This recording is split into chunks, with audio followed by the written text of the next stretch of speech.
Buenos días, hoy hablaremos sobre lo que es la embriología del ojo y también del oído. Es un resumen, un ensayo de cada uno de estos temas. Am, bueno, pues el órgano, el ojo es un órgano visual y se desarrolla a partir de tres fuentes o de tres estructuras que vendría siendo lo que es el neuroectodermo del cerebro anterior, el ectodermo superficial de la cabeza y el mesodermo que está presente en las dos capas recién ya dichas, o sea, que serían el neuroectodermo y el ectodermo superficial. La formación del ojo se hace, podría decirse, visible por primera vez durante la 10ª semana de gestación. Y es como aproximadamente sobre el día 22. Y es cuando un par de surcos, bueno, si cuando un par de surcos aparecen en los pliegues neurales, que recordemos ya hemos mencionado que, bueno, los habíamos visto en el sistema nervioso central. Y estos surcos también pueden ser llamados surcos ópticos. A medida que los pliegues neurales se fusionan, estos forman, bueno, estos funcionan para formar el prosencéfalo o encéfalo anterior. Bueno, y pues las estructuras que habíamos mencionado antes, aquí las podemos observar. Y es como, bueno, es el origen o donde se va desarrollando. Aquí podemos ver lo que es la placoda del cristalino, la fosita del cristalino, que vendría siendo este surco, mm, y el ectodermo de la superficie, el ectodermo superficial. Ahí tenemos el pedículo óptico y la base que está en esta parte. Ahí, esta parte se le conoce como interior del pedículo óptico, donde está un circulito. También lo que viene siendo la evolución del sistema nervioso. El sistema nervioso central tiene en ayuda a la formación del desarrollo del ojo. Aquí podemos observar que la evolución del mesodermo secundario, bueno, aquí ya se divide en tres zonas. Como ya las conocíamos, se les llama el mesodermo paraxial, el mesodermo intermedio y el mesodermo lateral. En el paraxial, bueno, aquí dice que en la cabeza da lugar a los músculos extraoculares, esclera y cráneo. Y en el lateral se continúa con el mesodermo primario, que recubre la vesícula amniótica y vitelina. En la cabeza da lugar a los arcos branquiales. La organogénesis, ya como su nombre lo dice, es el origen o la formación de los órganos. En este caso, pues vendría siendo del ojo. Aquí observamos que el primordium óptico, el proceso de organogénesis, comienza con la segregación de las células destinadas a formar los ojos de cerca de la extremidad anterior de la placa neural. No, aquí ya cuando se forma la foseta óptica, en ese proceso participan tres capas embrionarias. El ectodermo neural, que forma el aparato visual esencial, el ectodermo neural de la foseta óptica se transformará en la vesícula óptica primaria. Aquí podemos observar los esquemas. Bueno, los ilustré en el ensayo porque bueno, no los pude hacer.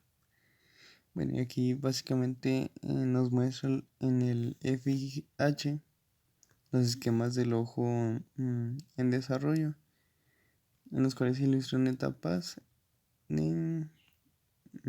por decirse que seguidas. Bueno, la evolución del cáliz ocular y la vesícula ocular y vesícula de cristalino. Por ejemplo, aquí tenemos que se imagina la vesícula del cristalino. Acá es donde la placa del cristalino se va formando, bueno, la fosita. Y acá abajo viene siendo, bueno, ya se va haciendo, se va imaginando. Y después ya lo que viene siendo la vesícula cristalina queda totalmente obliterada. Y el espacio intrarretiniano, que sería en la parte posterior de la vesícula cristalino. Y aquí tenemos donde ya participó el sistema nervioso, la arteria hialoidea. Otra cosa que podemos agregar es que los músculos dilatador y el esfínter de la pupila en el iris derivan del neuroectodermo, que recordemos que es una de las 3 capas que podemos encontrar de la, bueno, en este caso sería de la capa más exterior de los cálices oculares. Y dichos músculos, en este caso serían lisos, derivan del epitelio pigmentario por una transformación de las células, me parece que epiteliales, en fibras bueno, del mismo dicho, del músculo propio dicho, que sería liso. Y algo que podemos agregar es que el cristalino se desarrolla de la vesícula lenticular óptica. Es derivada del ectodermo superficial, otra de las 3 capas que hemos visto anteriormente, que sería el neuroectodermo y el ectodermo superficial en este caso. La pared anterior de esta vesícula está compuesta por células bajas. No cambia a medida, no cambia apreciadamente a medida que se va transformando el epitelio anterior. En este caso ya sería en el adulto. Las células que forman la pared posterior de la vesícula lenticular se alargan también para formar las fibras del cristalino. Estas crecen hacia la cavidad,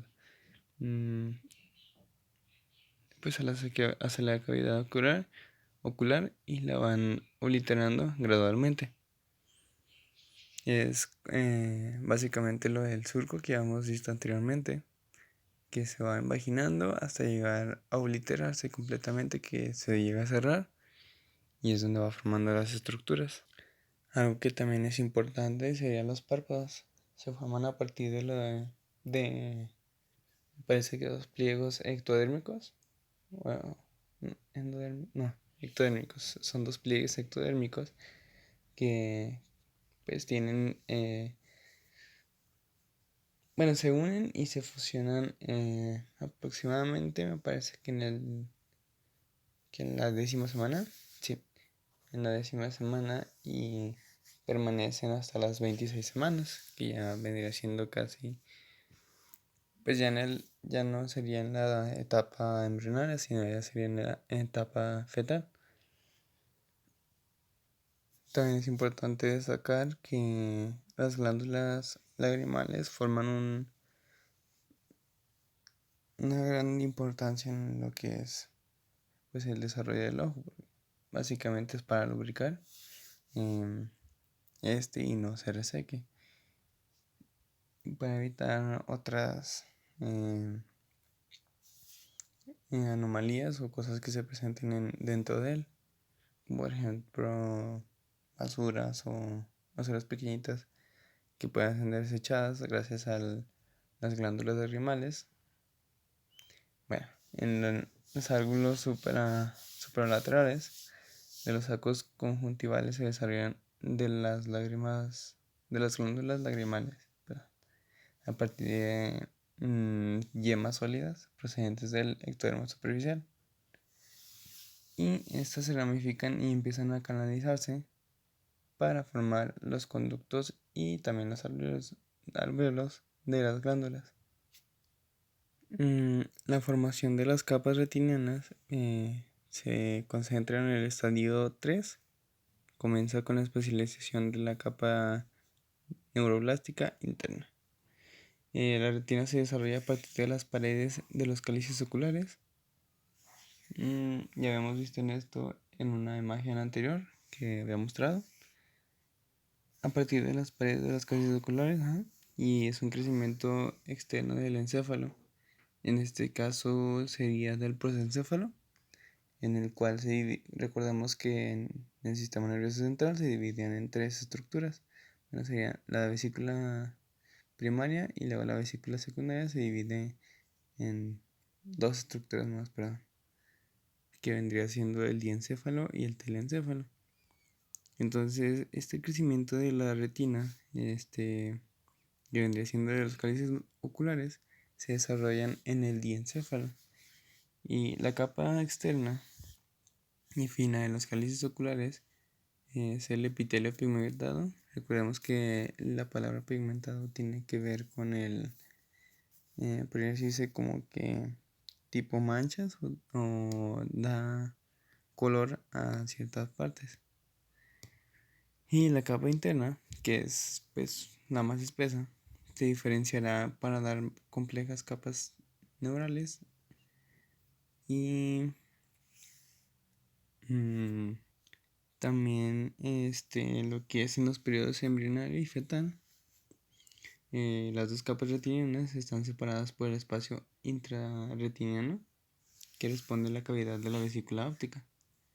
Y este espacio desaparece temporalmente, bueno, gradualmente, perdón, al formarse la retina. El epitelio pigmentario que hemos mencionado se fija firmemente hasta la coroides, pero su inserción a la capa neural, la retina es menos firme. Hay un periodo de retraso el cual se caracteriza por la persistencia de la capa celular de Chiavitz. Incluso puede reconocerse hasta los 4 meses. Esto ya sería en la etapa fetal.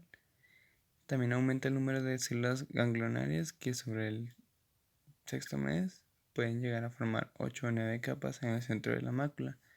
La mácula es en la parte anterior de lo que es del ojo, bueno, de lo que es el córneo en desarrollo.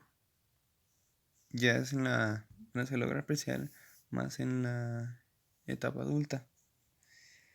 Mm, es- si esto hace que esta área tenga más características esenciales, son que tenga 6 meses más ancha que el resto de la retina. Al séptimo o octavo mes se adelgaza. Las células ganglionares se expanden hacia afuera hasta que en el área central solo queda una fila de células. Bueno, aquí vemos, ahí voy a poner una imagen que ahorita se las voy a mostrar, que vendría siendo esta.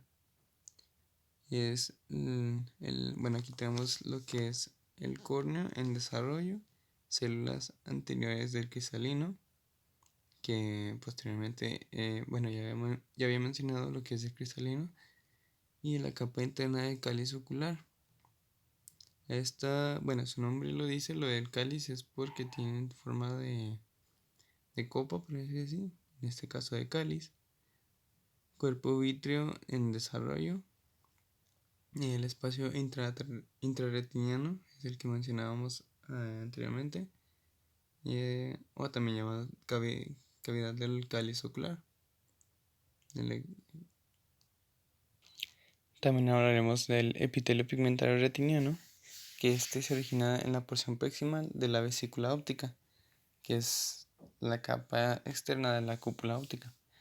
Las características de este epitelio pigmentario retiniano va desde lo que es la tercera a octava semana, presenta una intensa actividad mitótica, o sea, una reproducción, una proliferación, división de células y existiendo incluso varias capas de núcleos.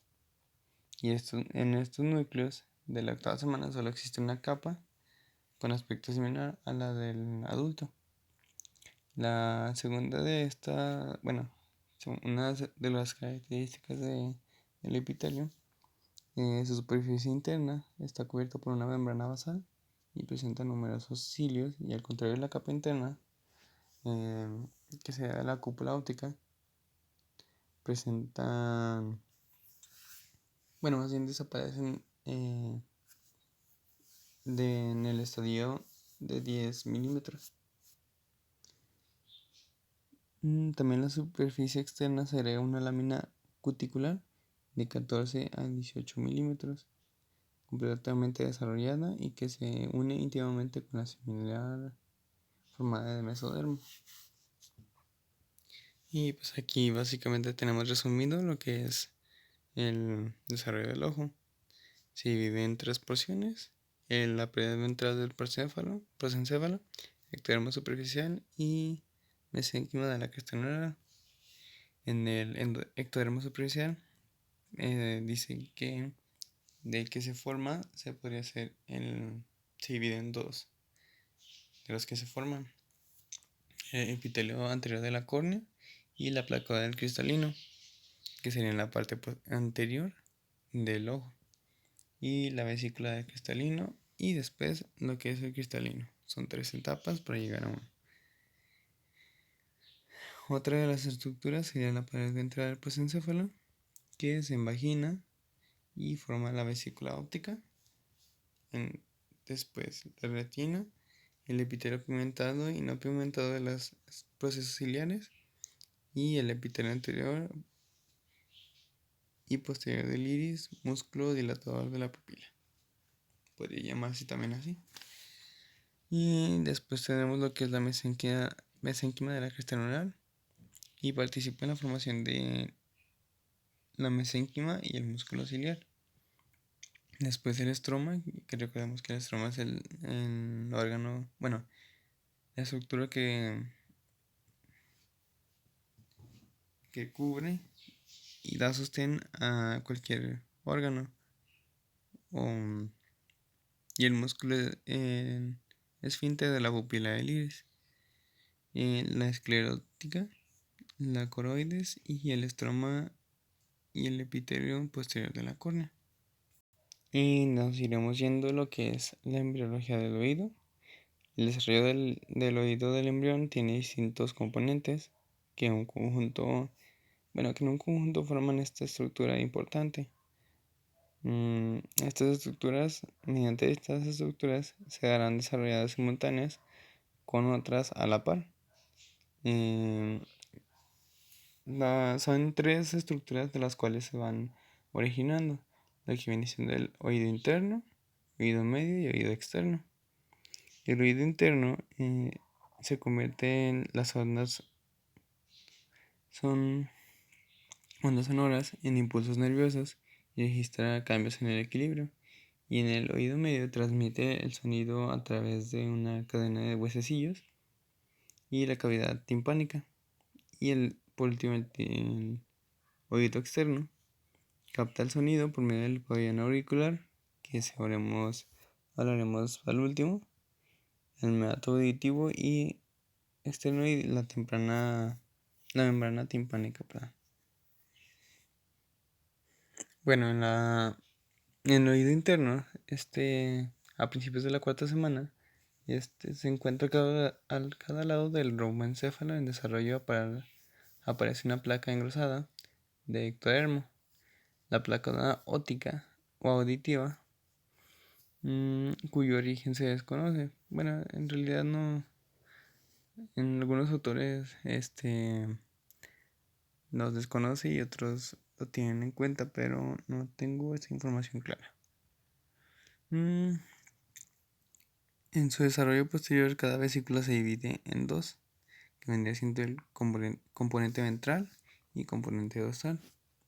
El ventral da origen al sáculo y el conducto coclear, y el componente dorsal forma el utrículo, los conductos semicirculares y el conducto endolinfático. Estos dos componentes reciben el nombre de laberinto membranoso. Aquí podemos hablar que hay una imaginación,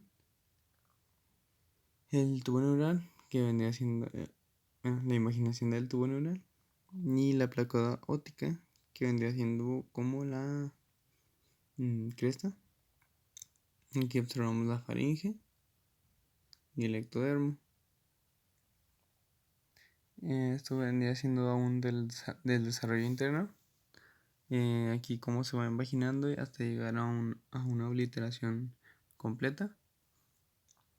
La placa de imaginación. Y esta está estimulada por una hormona que es se le llama FGF3. Aquí ya vemos que se va pues imaginando y se va a la vez obliterando. Se le denomina fosita óptica. Y después, por último, sería bueno, ya por último, después de que se imaginó y ya obliteró, se le conoce como vesícula óptica. Aquí tenemos un ganglio, bueno, ganglios de estatua acústico. Y aquí ya no se le conoce como ectodermo, sino se le conoce como receso tubo timpático. También podemos mencionar lo que es el sáculo, el coracol y el órgano de corte. En la sexta semana de desarrollo, el sáculo forma una evaginación o imaginación tubular en su polo inferior. Aquí en estas imágenes podemos observarlo bien. El conducto coclear se introduce en la mesénquima circundante en forma de espiral, que vendría siendo hasta que el término de la octava semana ha descrito 2,5 vueltas, quedando en contacto con el sáculo restante. Pues aquí básicamente lo que nos dice es que, bueno, aquí podemos observar que parece como espiral y tiene cierto contacto con el sáculo por un conducto estrecho que se le llama este conducto sáculo coclear de Hensen. Después nos iríamos con lo que es el órgano de Corti. Las células epiteliales del conducto coclear se diferencian y forman dos crestas, que es la cresta interna y la cresta externa, que producen una hilera interna y produce una hilera en la parte interna y 3 o 4 hileras en la parte externa de células ciliadas. Estas quedan cubiertas por la membrana tectoria, me parece, sustancia gelatinosa fibrilar. Después nos iríamos con el utrículo y conductos semicirculares. Estos conductos aparecen durante la sexta semana de desarrollo, en la sexta semana de gestación. Posteriormente las paredes centrales de cada conducto se fusionan entre sí y para después generar y formar 3 conductos semicirculares. Cada uno de estos conductos posee 2 extremos, uno de ellos se dilata y otro forma la ampolla, mientras que el extremo que no se dilata se llama rama común no ampular. Es como si fuera el proceso, una manera de verlo así, el proceso de la sístole y diástole del corazón, y una se contrae y otra se relaja. Y el desarrollo del oído medio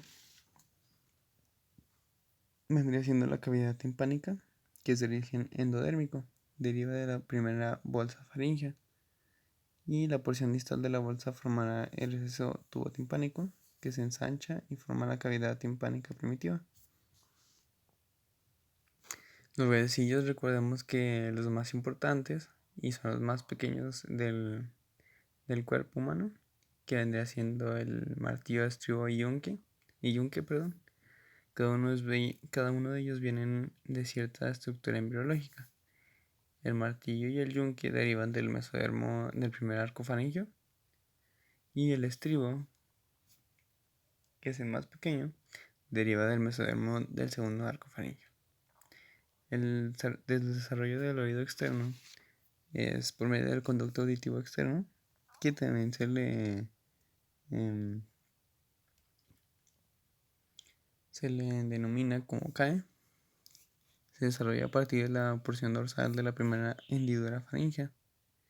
Y a partir del tercer mes, las células epiteliales proliferan formando una placa epitelial maciza. La membrana timpánica, esta estructura está formada por el revestimiento epitelial, que sería ectodérmico, en el fondo del conducto auditivo, el revestimiento epitelial endodérmico de la cavidad timpánica y una capa intermedia de tejido conectivo, que vendría siendo el estrato fibroso. El pabellón auricular, la oreja se desarrolla a partir de 6 proliferaciones mesenquimatosas situadas en los extremos dorsales del primero y el segundo arco faríngeo. Como acá dijimos, el primer arco faríngeo pues da origen a lo que es el martillo y el estribo, y del segundo arco faríngeo sería el... no es cierto, me equivoqué. Del primer arco faríngeo sería martillo y yunque, y del segundo arco faríngeo vendría siendo lo que es el estribo. Y estas prominencias, 3 a cada lado del conducto auditivo externo, se fusionan y convierten poco a poco a la oreja en definitivo.